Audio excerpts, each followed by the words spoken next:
Let's go back to Tel Aviv for a moment. Nate Foy is standing by. Nate, sirens just went off. What are you hearing?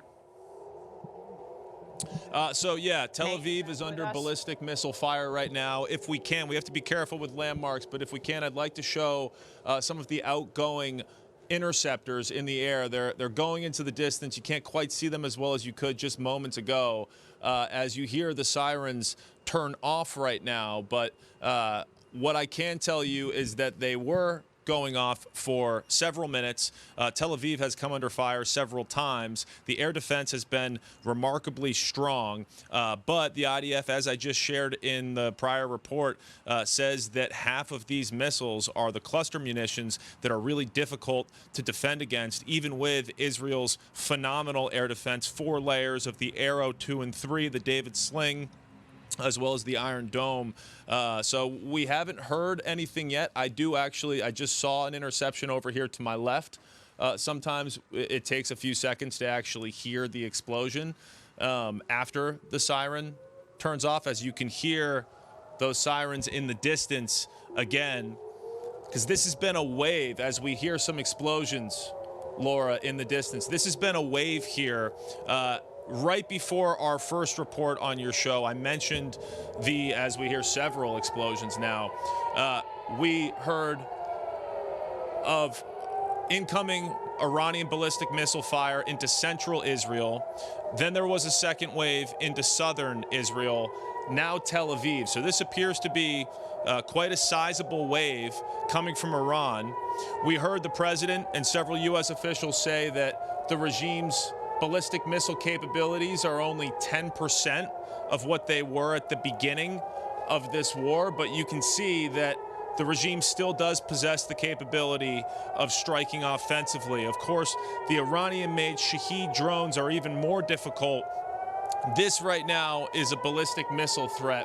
The way that it works is we get a pre-alert on the phone, and then a few minutes later, this happens. The sirens go off, and then you can see that some people continue driving on the street. A lot of people, most people, find shelter. They go into bomb shelters.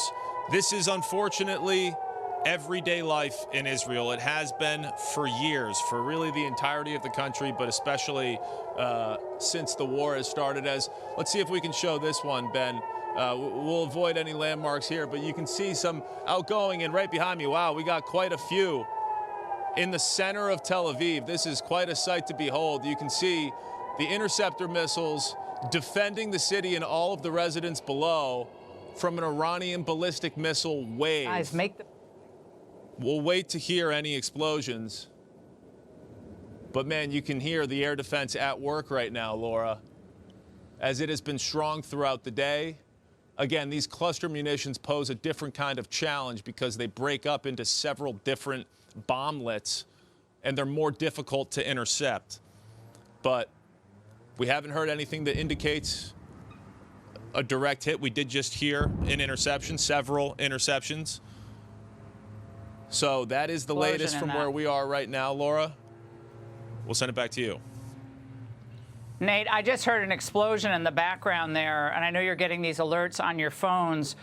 The cluster munitions and the incoming ballistic missiles, can you get any sense how far outside of downtown Tel Aviv? I know just general Tel Aviv, but far outside of the city, these are striking from your vantage point. We won't give away, obviously, where you are, but can you sense how far out they are?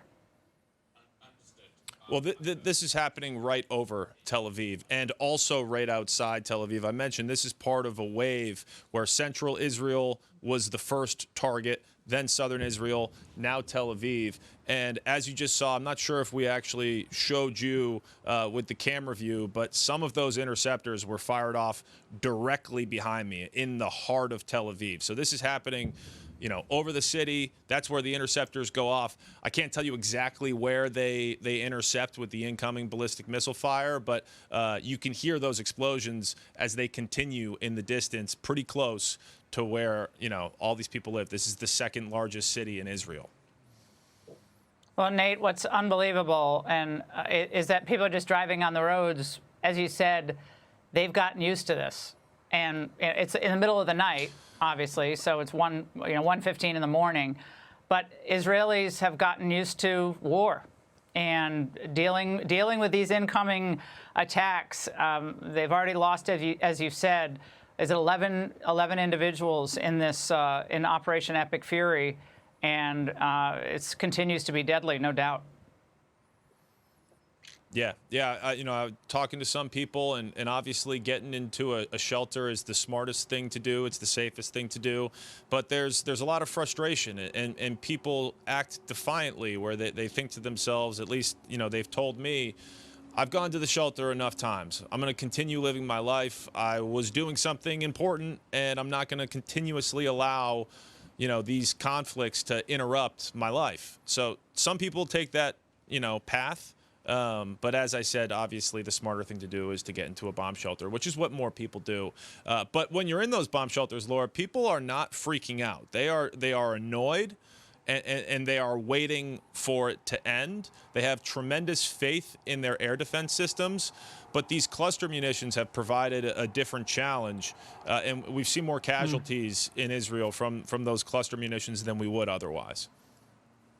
All right, Nate, unbelievable. Stay safe, my friend. Thank you very much for staying with us. Hey, Sean Hannity here. Hey, click here to subscribe to Fox News YouTube page and catch our hottest interviews and most compelling analysis. You will not get it anywhere else.